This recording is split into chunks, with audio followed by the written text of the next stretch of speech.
रामकृष्ण हरी माऊली. बघा कसे वारकरी नाचतात, गातात, दंग होतात. आणि ही पंढरीची वारी वारकऱ्यांच्या घरीच असते बरं का. पंढरीची वारी आहे माझे घरी आणि कन करी तीर्थव्रत.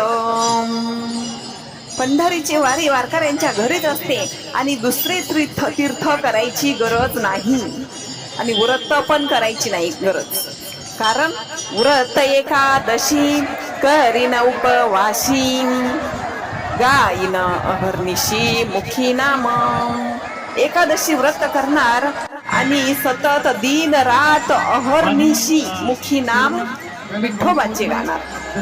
नाम विठोबाचे घेईन मी वाचे बीज कल्पिनीचे तुका म्हणे. तुकाराम महाराज म्हणतात फक्त मी पांडुरंगाचं नामस्मरण करीत राहील, नाम विठोबाचे घेईन मी वाचे बीज कल्पिनीचे तुका म्हणे.